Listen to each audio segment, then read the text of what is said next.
¿Cuántas esposas o madres ya tienen pensado lo que le van a dar al esposo de almuerzo? Muy bien. ¿Qué le va a dar Sandrita? A ver. ¡Qué belleza, Sandrita! Ceviche. ¿De qué? ¿De qué le gusta? Mixto. Muy bien. Andreita, ¿qué le va a dar a Ricardito? Hot dog. Eso es. Eso es. Eso es. Integridad ante todo.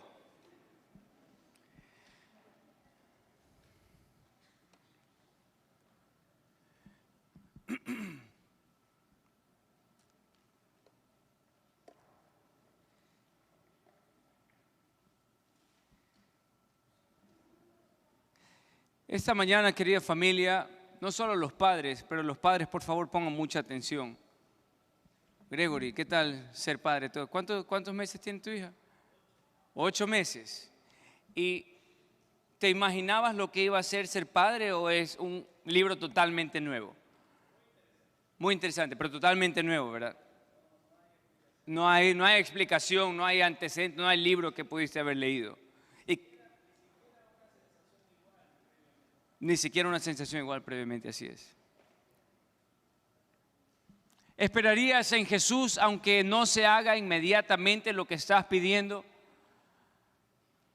Nos encanta, a mí me encanta pedirle a Jesús, especialmente en lo que me interesa, especialmente en lo que es de mi interés. Físicas, espirituales, materiales. Y absolutamente todos aquí, absolutamente todos. Puedo ir desde Mayra, uno por uno, arriba y abajo, y puedo terminar a la derecha. Y puedo decir, y puedo asegurar, puedo firmar, puedo notarizar, puedo apostillar que todos en algún momento de nuestras vidas le pedimos algo al Señor cuando nos convenía o nos interesaba. Lo que sea, salud, trabajo, aumento de sueldo, lo que sea, absolutamente todos. ¿Qué tal sería si recibiéramos de Jesús rapidísimo cuando pediríamos? Simplemente no funciona así, porque el Señor Jesús no es una máquina que le metemos monedas espirituales y recibimos las cosas rápidas. La pregunta es esta mañana, queridos padres, querida familia en el Señor, ¿esperarías en el Señor aunque Él se demore y no haga inmediatamente lo que pedimos? En esta mañana vamos a ver decisiones que determinan tu destino. Como decía Gregory, nada, si me pueden ayudar con la siguiente, por favor. Nada en esta vida nos puede preparar a lo que significa ser padre, absolutamente nada. Libros, consejos, cursos, absolutamente nada, porque tienes una idea media superficial de lo que significa ser padre. Ningún libro te puede explicar la sensación que vas a sentir el momento que quieres dormir y es el momento que el bebé o tu hijo más quiere llorar. Absolutamente ningún libro, ningún curso, ningún video te va a detallar con exactitud qué esperar en el momento que eres padre. Cuando tuve mi tercer hijo, pude entender lo que quizás mi padre sintió, pero yo fui un poco más adelante. Con mi cuarto hijo pude sentir algo y cogí, le metí cuarta y quinta y fui un poco más adelante. Y nadie me pudo haber explicado o preparado en mi corazón, en mi mente, en mi espíritu lo que significa querer tener la noche un poco libre a las 2 horas y ahí cada uno sale con algo. El niño que nunca le gusta bañarse se quiere bañar con más tiempo. Y de repente nos sorprende a todos. Hablaba con mi amigo Israel hace un par de días y le decía, brother, no importa cuántos tengas, así sea que tengas uno, por más que te prepares, te va a sorprender. Tienes 2, tercero, cuarto, quinto, 10 o solo tienes 2, te va a coger de sorpresa. Ahora, en esto de ser padre, hay dos términos que quisiera compartir con ustedes. No es que sepa a profundidad, solo me metí a ver algo superficial, pero nosotros hemos escuchado la palabra progenitor, ¿verdad? Ok, la palabra progenitor viene del latín progenitus. No viene de ese latín, no sé de dónde viene. Pero obviamente pertenece a la biología, y la biología estudia los seres vivos. Es más, la biología dice que el progenitor es alguien que tiene crías a consecuencia de un proceso de reproducción. Y todos los papitos que han tenido hijos e hijas saben cuál es ese proceso de reproducción, que no me voy a meter ahora en detalles. Pero es todo lo que basta para tener una cría, en biología, tener ese acercamiento. A diferencia de ser progenitor, el padre, en el significado más básico en cualquier diccionario, incluso no cristiano, dice: el padre es alguien que es un modelo. El padre es un modelo. El padre tiene que educar con el ejemplo. Ahora, son los únicos dos significados que tengo esta mañana, porque significados para padre hay varios, pero quedémonos con esos dos. El padre tiene que ser un modelo, educar con el ejemplo. La Biblia es claro incluso en eso, en esa pequeña diferencia de quién realmente era el padre. Jesús cuando era muy pequeño, conversa con su papá y su mamá cuando se había perdido, y le dice: Jesús, te hemos estado buscando. El papá y la mamá lo estaban casi que llamando la atención a Jesús. ¿Y Jesús qué le dijo a los padres? Estaba en el negocio de mi padre, y le decía a José. Para Jesús la línea estaba muy marcada quién era su padre. No era quien vivía con la mujer que lo tuvo en su vientre. Para Jesús era bien clara la relación que tenía con el padre. Padre, si tú estás aquí en esta mañana, ¿cuántos padres hay aquí? Levante su mano. Padres, solo varones. Muy bien, hartos padres. Muy bien. Por favor, pónganse de pie todos los padres varones. De pie. Padres varones, pónganse de pie. Muy bien, gracias. Arama, pero parecen abuelos la mayoría. Les toman 2 minutos levantarse. Ok. Déjeme decirle algo. Tus hijos necesitan un padre. ¡Wow! ¡Qué avalancha de sabiduría, Pacho! Tus hijos necesitan un padre. A mis hermanos de allá arriba, tus hijos necesitan un padre. Pueden decir: mis hijos necesitan un padre. Digan, por favor. Una vez más. Mis hijos, mis hijas necesitan un padre. Pueden tomar asiento, gracias. En este día, en este viaje de ser padre, existen decisiones que van a determinar tu destino. Y eso es una declaración. Ahora, toda la congregación lea lo siguiente. Una vez más. Dile a la persona que tienes a tu lado: tú has tomado malas decisiones. Ahora, dile a la persona que te dijo eso: hablas por experiencia. Todos hemos tomado malas decisiones. Estaba escuchando una prédica del doctor Kerwin Lee, y él utilizó un ejemplo que me hizo pensar tanto. Era tan parecido su ejemplo con algo que yo experimenté una vez en el colegio. Yo, de todos los deportes, me gusta bastante el fútbol, más que los demás. En el fútbol, en mi colegio, yo era ese jugador que era el cambio seguro. No que me sacaban, sino que me metían, para los que están pensando algo, ¿no? Siempre te sacaban. Yo era el cambio seguro del segundo tiempo. Era el cambio seguro y el Señor me bendijo con alguna rapidez o habilidad o algo que me salía de vez en cuando y quizás cambiaba el rumbo de un partido. Pero yo era el cambio seguro. El técnico ya sabía, calvitas me decían en ese tiempo, en el segundo tiempo. Tengo mentalidad de reino yo. Me acuerdo de un partido, era un partido, no sé si era o antes de la semifinal o semifinal, era un partido muy, muy importante. Y en ese tiempo mi entrenador, que se llamaba Jairo, me dijo, Calvas, entras al primer tiempo. Él se sorprendió de lo que me estaba diciendo. Mis compañeros se sorprendieron de la decisión que estaba tomando en ese momento. Yo me sorprendí de la decisión que estaba tomando en ese momento, entrar al primer tiempo. Sentí un poco de nervios, entré. Creo que no tuve la mejor de las entradas porque queriéndome arreglar la camiseta antes de empezar el partido, me bajé los pantalones un poco abajo y antes de que empiece el partido ya me sacó amarilla. Ya estaba un poco nervioso, bueno, vamos a empezar, bla, bla, bla. Y luego llegó una etapa en la cual era el segundo tiempo y viene una jugada, creo que estábamos 0-0 y de repente yo estaba muy lejos del arco, también a ese jugador obvio que es el mejor de todo el equipo. Mi amigo todavía se llama Oscar. A veces teníamos una técnica. La técnica del entrenador era, désenla a Oscar. Solo désenla a él.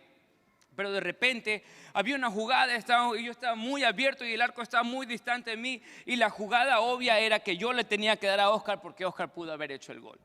Pero de repente el técnico había confiado en mí y yo estaba aquí y podía tomar una decisión, pero el arco estaba no en las mejores y yo digo, lo más obvio era dársela a Oscar y adivinen qué hice yo. Le pegué con toda mi fuerza al arco.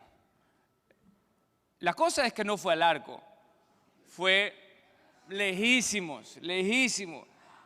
Fue tan lejos que yo lo primero que hice así, vi a la banca y pude ver a mi coach que hizo así. Y yo podía sentir como él decía, ¿por qué lo metí? En ese día había ido a ese partido que era importante. El director de deportes se llamaba el Chino también. Gracias a Dios no me sacaron en ese instante, si no me hubieran marcado por vida. Pero tomé una mala decisión. Y esa es la mala decisión más amigable que les pude haber compartido a ustedes.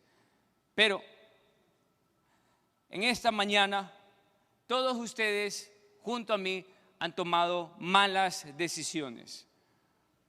Pero hoy día vamos a caminar en la vida de Jairo y vamos a aprender 3 decisiones que determinan tu destino. Por favor, abran sus Biblias en Marcos capítulo 5.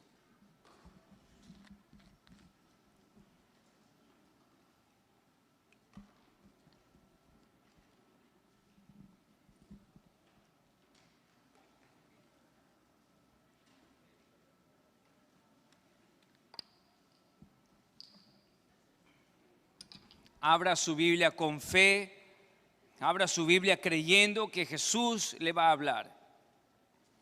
Padre, abra su Biblia con fe. Si usted no tiene Biblia, voy a poner las escrituras acá, pero si usted tiene Biblia, abra su Biblia y véalo en su Biblia.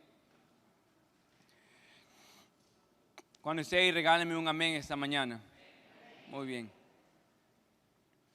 Allá arriba, me parece que no veo muchas Biblias abiertas. ¿Están esperando por la pantalla? Muy bien, gracias. Allá hay una, allá hay 2 Biblias. Allá. ¿Sabe qué? Alcen sus Biblias. Quiero ver Biblias allá arriba. Muy bien. Excelente, muy bien. Era mi impresión. Gracias. Para quienes no tienen Biblia, por favor lean en la pantalla. Marcos capítulo 5, versículo 21 al 42. Pasando otra vez Jesús en una barca a la otra orilla, se reunió alrededor de él una gran multitud, y él estaba junto al mar. Y vino uno de los principales de la sinagoga, llamado como Jairo. Y luego que le vio, se postró a sus pies y le rogaba mucho, diciendo: mi hija está agonizando, ven y pon las manos sobre ella para que sea salva y vivirá. Fue pues con él y le seguía una gran multitud y le apretaban.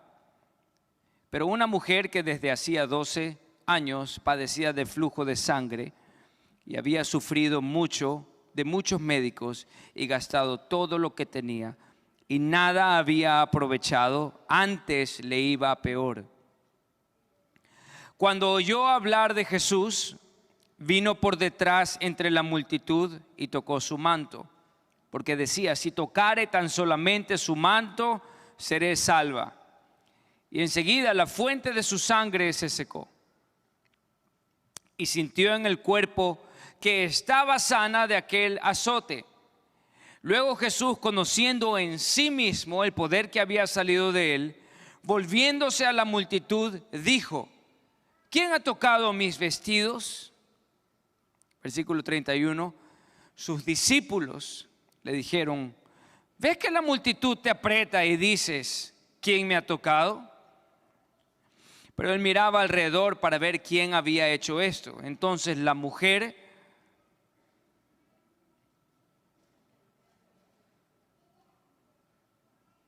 un ratito que me perdí. Muy bien, gracias. Entonces la mujer, temiendo y temblando, sabiendo lo que en ella había sido hecho, vino y se postró delante de él y le dijo toda la verdad. Le contó toda la verdad. Y él le dijo: hija, tu fe te ha hecho salva. Ve en paz y queda sana de tu azote.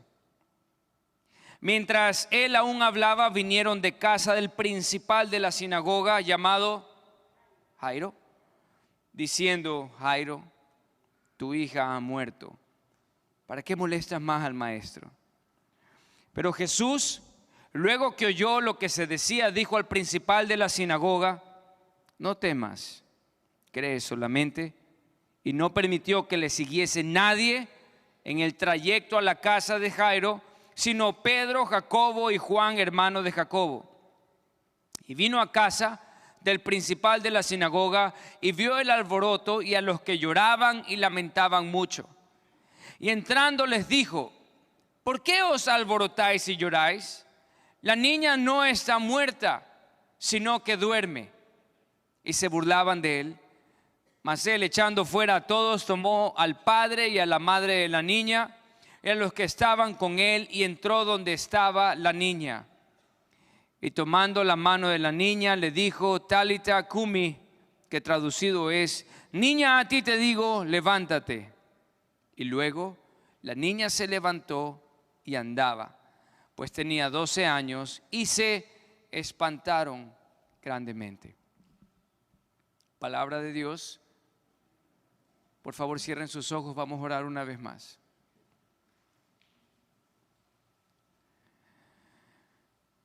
Espíritu Santo, intercedo por mis amigos, mis hermanos, mis consiervos padres, aquellos que a veces sentimos que las cosas se nos van de las manos, aquellos que a veces amanecemos y nos preguntamos: ¿dónde están las bendiciones de mi Dios? ¿O dónde está el Dios de mis bendiciones? Intercedo por mis hermanos, no solo por ellos, también intercedo por madres que hacen el rol de padres. Intercedo por jóvenes y niños que están aprendiendo aquí en tu casa, donde se reúnen los santos, la manera de vivir el día a día. En el nombre de Jesús. Amén.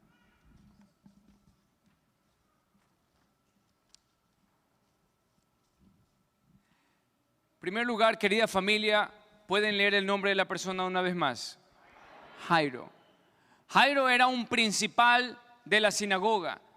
El principal de esa sinagoga en ese momento gozaba de muchos privilegios. Era reconocido por las personas en las calles, era reconocido en la sinagoga como era más o menos el administrador de la sinagoga. Tenía acceso a lugares en la sinagoga, tenía buen ingreso, tenía quizás su buena casa, tenía buenas vestiduras. Jairo tenía un estatus, era reconocido, pero de alguna manera este Jairo estaba ¿dónde? Postrado a los pies de Jesús. Ahora, podemos leer eso muy rápido, querida familia. Y Jairo estaba postrado a los pies de Jesús. Y seguimos al siguiente versículo. Si supiéramos lo que significaba que Jairo estuviera postrado a los pies de Jesús. Recuerden que en versículos antes, o en todos los evangelios, las personas de la sinagoga, ¿cómo lo llamaban a Jesús? Díganme. Lo de la sinagoga. Usted dijo. Bueno, usted dijo. Mentiroso. ¿Qué más? Los de la sinagoga, los fariseos, los saduceos, los escribas, ¿cómo lo llamaban? Hereje, farsante. ¿Qué más? Endemoniado, blasfemo. Jairo era parte de ese grupo. Entonces, pensemos el contexto de cuánto le costó a Jairo estar postrado a los pies de este posible falso maestro. Imaginen lo que costó. Imaginen aquí una cama. Iba a tratar de tener una cama, pero es mucho trabajo. Ustedes imaginen una cama. Imaginen aquí a la hija de Jairo postrada. La palabra original de que Jairo utiliza es escatón, que es cuando le dijo a Jesús: mi hija está muriendo. Utiliza la palabra escatón y era: mi hija está a las puertas de la muerte. Entonces imaginen a Jairo aquí en la cama con su hija a las puertas de la muerte, y a la mujer de Jairo diciéndole: Jairo, nuestra hija está muriéndose, ¿qué vamos a hacer? Bueno, ya he utilizado todo, no sé qué hacer, pero ¿qué hacemos, Jairo? ¿Qué hacemos? No sabemos cómo decidir a Jesús, pero imaginemos que la hija le dice: papá, Jesús, he escuchado de Jesús. Imaginen el conflicto de Jairo. No puedo ir a Jesús. Tú sabes lo que significa que yo vaya a Jesús. Tú sabes lo que va a pasar con nuestro sustento, con nuestro trabajo. Tú sabes lo que van a hacer los de la sinagoga. Tú sabes lo que van a hacer conmigo, mujeres. Unos capítulos antes, quizás la mujer le dijo: pero también el endemoniado gadareno, la persona de la mano seca, estaba en sinagoga. Lo expulsaron, pero ahora está sano. Y es lo que necesitamos. Tu hija está muriendo. De repente Jairo coge y va: mi hija está muriendo. Este Jairo toma 3 decisiones importantísimas. Por favor, léanla fuerte.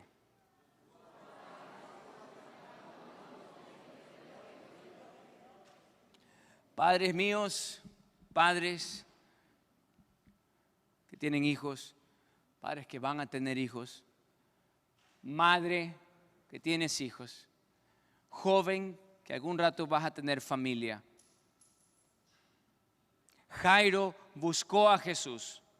Jairo caminó con Jesús. Jairo esperó en Jesús. En el versículo 22 dice: Jairo vino y le vio. Es decir, Jairo tuvo que buscar a Jesús. El versículo 22 dice: vino y le vio, porque lo estaba buscando. Caminó con Jesús. Versículo 24 dice: fue pues con él.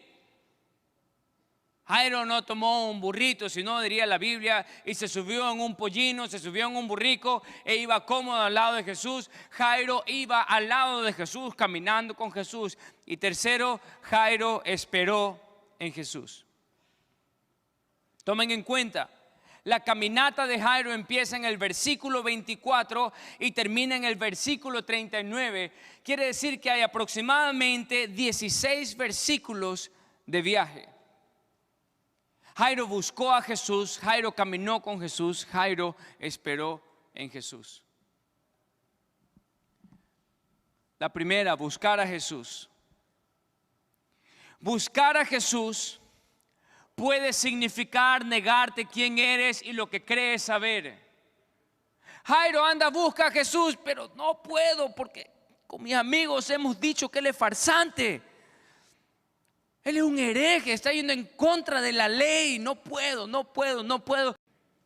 Jairo estaba en ese momento en medio de todos estos pueblerinos que le llamaban a este Jesús el Cordero de Dios. Y para Jairo era, yo no quiero estar con ellos. En primer lugar, porque no son mi misma situación social. No tienen las mismas ropas que yo tengo. Estos están aquí, estos hasta apestan, esas vestiduras. No quiero estar aquí con estos pueblerinos. Todos estos están siguiendo a alguien que yo quizás meses atrás negaba. Seguir a Jesús puede significar estar en medio de personas con las cuales no quieres estar, y aparte en multitudes. Seguir a Jesús puede significar no estar en las mayores de las comodidades. Una vez escuché a alguien, y no recuerdo quién fue, si no le daría crédito, pero alguien dijo, si tu caminar con Cristo es súper cómodo, pregúntate si es a Cristo al cual tú estás siguiendo. De los 12 discípulos restituidos, 11 fueron ajusticiados con las peores de las muertes, aserrados, decapitados, crucificados, y no le deseo eso a nadie de mis hermanos ni en la iglesia perseguida. Pero lo que sí tienes que llevar en tu corazón, que si tu caminar con Cristo es demasiado cómodo, pregúntate, ora, si al que estás siguiendo es a Cristo. Jairo en este momento no estaba en la mayor de las comodidades. En Lucas capítulo 8 dice aquí, y estaban oprimiéndole a Jesús. Dice, las multitudes le oprimían a Jesús. Oprimir significa que le estaban apretando, significa que le estaban empujando. Más o menos cuando nos vamos, a los que alguna vez estuvimos en alguna marcha, esas marchas blancas, y de repente se pone, o los que hemos ido al estadio, cuando las cosas se salen de control, están que te empuja, así mismo estaban las multitudes con Jesús. Caminar con Jesús puede significar estar bajo opresión. En número 3, caminar con Jesús puede significar esfuerzo tras esfuerzo, tras esfuerzo, tras esfuerzo. Qué lindo fuera que el Señor nos respondiera a la primera oración. Señor, voy a darte un día de ayuno y respóndeme todo y cúrame todo y bendíceme todo y dame todo. Ah, chuzo, qué linda vida. Pero a veces caminar con Jesús significa esfuerzo tras esfuerzo, tras esfuerzo, tras esfuerzo. Jairo, en primer lugar, tuvo que salir de su casa, buscar a Jesús de aquí y allá. Bueno, ¿dónde está Jesús? Y estar caminando y caminando y caminando y ver, allá parece que hay una multitud, no está ahí, allá parece que no está ahí. Y de repente encuentra a Jesús. Ay, Jesús, ven ahorita mismo a mi casa. Ven ahorita mismo a mi casa, ya voy a ir contigo. Espérate un momento. Pero la tercera creo que es donde todos fallamos. La tercera creo que es donde todos nos rendimos. La tercera creo que es donde todos botamos y tiramos la toalla. Esperar en Jesús. Esperar en Jesús. Esperar en Jesús puede significar una invitación a la desesperación.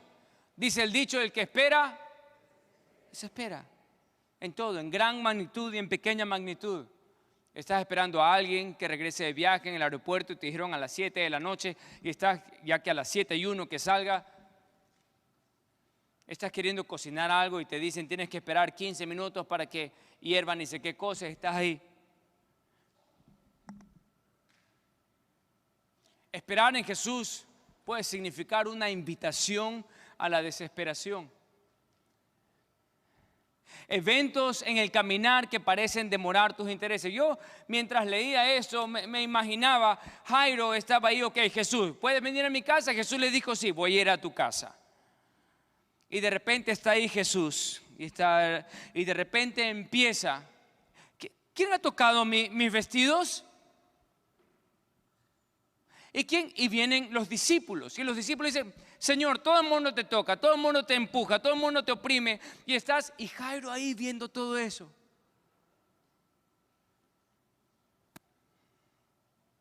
Quizás algunos de nosotros, Jesús, déjanos más, eso, vámonos a mi casa rapidito, vamos. Dejan, todos te tocaron, o quizás nadie te tocó, pero vamos. Y Jairo estaba ahí callado. Luego de repente viene la mujer y dice, fui yo, y dice la Biblia, y ella le contó todo. Tiempo. Y Jairo ahí viendo todo. ¿Quién sabe cómo le contó? Fui yo. Fui yo. Algunos de nosotros quisieran, ya, mijita, no llore, tranquila, vamos, vamos Jesús, vamos que tenemos que ir a mi casa, vamos. En el camino le cuenta. Pero la palabra dice, y Jesús empieza a entablar una conversación con ella y ella le cuenta todo. ¿Qué es todo? Tiempo, con detalles. Y ahí estaba Jairo viendo todo eso, esperando a Jesús. Esperar en Jesús puede significar a veces asumir que Él no entiende nuestras urgencias. Cuando estamos esperando en Él podemos asumir, pero parece que Dios bendice a mi hermano, a mi hermana, a mi cobertura allá y allá, pero a mí no me bendice con lo que le estoy pidiendo. El Señor no le dijo a Jairo, Jairo, acompáñame, voy a hacer un par de milagros y ahí voy a ir a tu casa. No, yo le digo, ok, voy a ir contigo. Pero el Señor tiene cosas que hacer en el camino y no significa que se ha olvidado de ti, ni tus necesidades, ni lo que tú estás pidiendo. En ese momento uno puede asumir, pero Jairo pudo haber dicho, pero el Señor está que sana a todo el mundo, está que habla, está que la consuela, está que la hace sentir amada. Y mi hija, a la final lo que yo le estoy pidiendo no es necesario o no es urgente para Él. Jesús debería saber lo urgente que es mi petición. Esperar en Jesús puede significar asumir que Jesús atiende a otros menos a nosotros. La pregunta es, querida familia, querido Padre, esperar en Jesús significa muchas cosas. Pero usted esperaría en Jesús aunque Él no haga inmediatamente lo que usted está pidiendo. Padre, ¿qué le estás pidiendo? Madre, ¿qué le estás pidiendo? Hijo o hija, ¿qué estás pidiendo?